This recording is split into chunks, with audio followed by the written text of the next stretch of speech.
بسم اللہ الرحمن الرحیم۔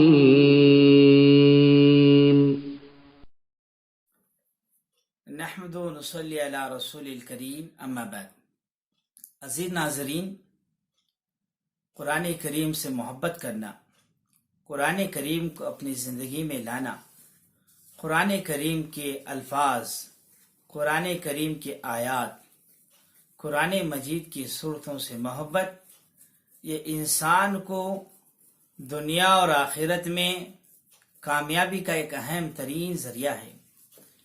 ہم قرآن مجید کے فضائل، قرآن مجید کی اہمیت، قرآن مجید کے حقوق کو واضح کیے بغیر قرآن مجید کی ایک چھوٹی سی سورت سورہ اخلاص کے کیا فضائل احادیث نبویہ میں آئے ہیں، اس کا ذکر آپ لوگوں کے سامنے کرنے کی کوشش کریں گے۔ آپ لوگوں سے یہ امید ہے کہ آپ ان صورتوں کو پڑھیے اور اپنے آل اولاد کو بھی اس کی ترغیب دلائیے۔ آئیے دیکھتے ہیں سورہ اخلاص کی کیا فضیلت ہے۔ عن معاذ بن انس رضی اللہ عنہ قال قال رسول اللہ صلی اللہ علیہ وسلم من قرأ قل هو اللہ احد حتى يختمها 10 مرات بنى اللہ له بیتا فی الجنہ، رواہ احمد۔ حضرت معاذ بن انس رضی اللہ عنہ سے روایت ہے، رسول صلی اللہ علیہ وسلم نے فرمایا، جس شخص نے قل هو اللہ احد اس کے آخر تک 10 مرتبہ پڑھا، اللہ رب العالمین جنت میں اس کے لیے ایک گھر بناتے ہیں۔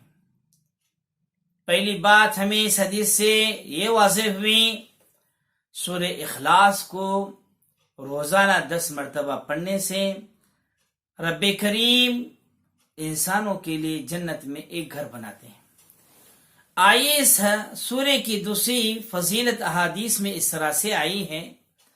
حضرت عائشہ رضی اللہ عنہ سے روایت ہے، نبی کریم صلی اللہ علیہ وسلم نے فرمایا، فجر کی نماز سے پہلے پڑھی جانے والی 2 رکعات میں 2 صورتیں کیا ہی بہتر ہیں، ایک سورۃ الکافرون، دوسری سورت سورۃ الاخلاص قل هو اللہ احد ہے۔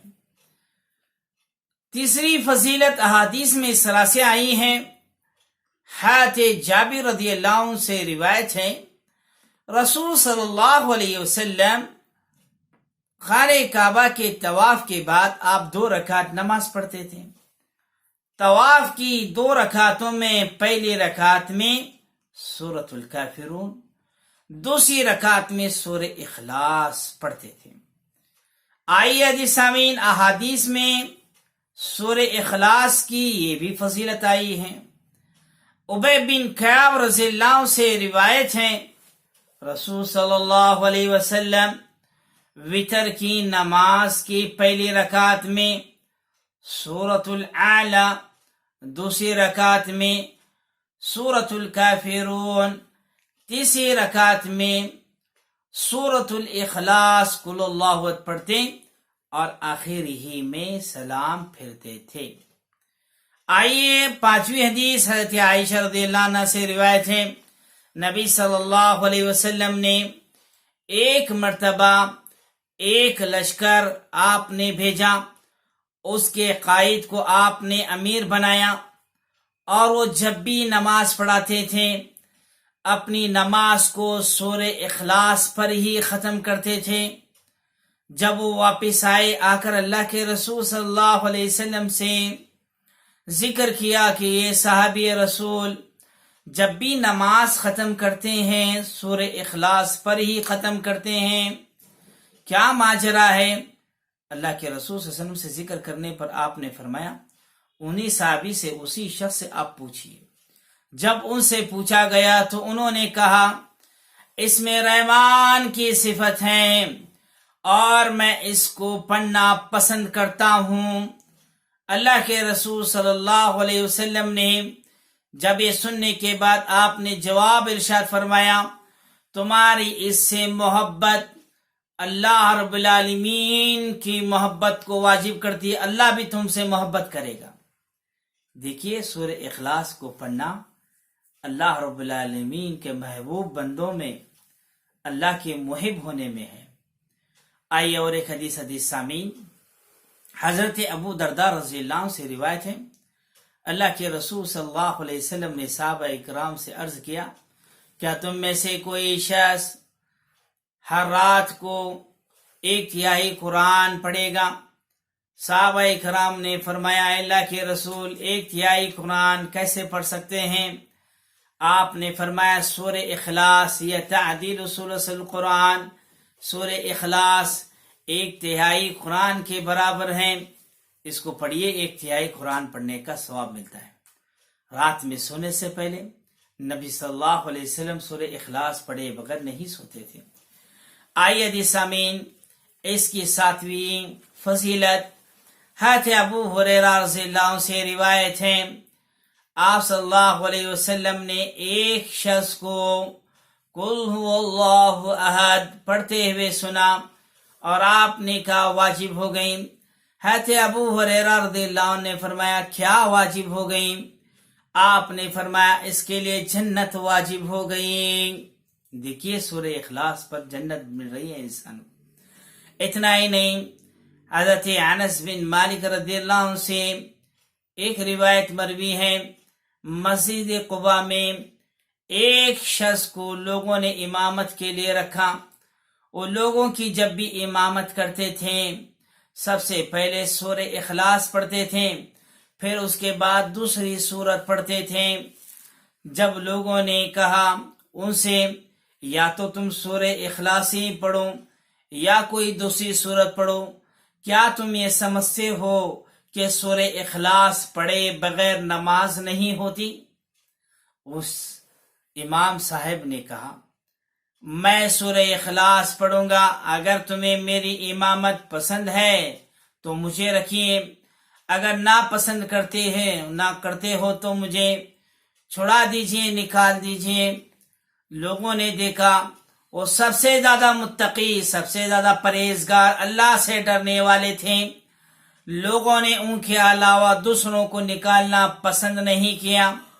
نبی کریم صلی اللہ علیہ وسلم کی خدمت میں حاضر ہوئے، انہوں نے نبی کریم صلی اللہ علیہ وسلم کو اس بات سے آگاہ کیا تو آپ صلی اللہ علیہ وسلم نے دریافت کیا، تم نے اپنے ساتھیوں کی بات کیوں نہیں مانی؟ تم ہر رکعت میں سورہ اخلاص کیوں تلاوت کرتے ہو؟ انہوں نے عرض کیا، اے اللہ کے رسول صلی اللہ علیہ وسلم، مجھے اس سورت سے محبت ہے، میں اس سورت سے محبت کرتا ہوں۔ اللہ کے رسول صلی اللہ علیہ وسلم نے فرمایا، اس کی محبت تجھے جنت میں لے جائے گی۔ دیکھیے سورہ اخلاص کتنی چھوٹی صورت ہے لیکن انسان کو جنت میں لے جا رہی ہے۔ اس لیے عزیز سامعین، اس سے محبت کریں، قرآن کریم کی صورتوں سے، قرآن کریم کے احکامات سے محبت کریں۔ رب کریم اس کے بدلے ہمیں اعلیٰ سے اعلیٰ نعمتیں، اعلیٰ سے اعلیٰ کامیابیاں نصیب کرے گا۔ آئیے، دلوں میں وسوسے آتے ہیں، دلوں میں خیالات ابھرتے ہیں شیطانی، دلوں میں شیطان شکوک و شبہات پیدا کرتا ہے زبانے میں۔ سلمہ بن عبد الرحمن رضی اللہ عنہ سے روایت، وہ کہتے ہیں اللہ کے رسول صلی اللہ علیہ وسلم نے فرمایا، ایک زمانہ لوگوں کے اوپر آئے گا جس میں وہ لوگ سوالات کرتے رہیں گے، فلاں چیز کو کس نے پیدا کیا، فلاں مخلوق کو اللہ نے پیدا کیا، فلاں کو اللہ نے پیدا کیا۔ ایسے کرتے کرتے وہ لوگ کہیں گے اللہ کو کس نے پیدا کیا، نعوذ باللہ من ذالک۔ تو اللہ کے رسول صلی اللہ علیہ وسلم نے کہا، اس وقت تم کہو اللہ احد اللہ الصمد لم یلد ولم یولد، کر کر اپنے بائیں جانب 3 مرتبہ تھوک لو اور تم شیطان کی پناہ طلب کرو۔ یہ شیطانی وسوسے ہیں اور اللہ رب العالمین کو کس نے پیدا کیا کہنا نعوذ باللہ من ذالک، یہ بہت بڑا جو ہے کلمہ ہے جو کفر تک لے جاتا ہے۔ اس لیے اللہ کے رسول نے سورہ اخلاص پڑھنے کا حکم دیا۔ تو آپ اندازہ لگائیے، ہم نے آپ لوگوں کے سامنے ناظرین تقریباً ہم نے آپ کے سامنے 10 کے قریب لگ بھگ فضائل سورہ اخلاص کے ذکر کیے۔ اس میں اللہ نے اپنی توحید کی اساس، توحید کی بنیادی باتیں ذکر کی ہیں۔ کئی یہودیوں نے، کئی نصارہ نے انبیاء کو اللہ کا بیٹا قرار دیا، کسی نے عزیر کو اللہ کا بیٹا، کسی نے عیسیٰ علیہ السلام کو اللہ کا بیٹا، اور جتنے جو آج ہم دیکھ رہے ہیں لوگوں کے پاس جتنے یہ کنکر ہیں سارے شنکر بن بیٹھے ہیں۔ لوگ غیر اللہ کی عبادت میں جتنی بھیڑ، جتنا شوق و جذبہ دکھا رہے ہیں، رب کی وحدانیت اس ایک اللہ کی عبادت میں اتنا شوق و جذبہ نہیں پیدا کر رہے۔ اس لیے سورہ اخلاص کے معنی، اس کے مفاہیم کو سمجھیے۔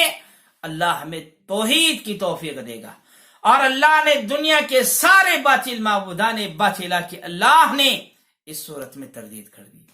اللہ سے دعا کرتا ہوں رب کریم ہم سب کو ان چھوٹی صورتوں کو پڑھنے اور یہ سارے فضائل حاصل کرنے کی اللہ ہم سب کو توفیق عطا فرمائے۔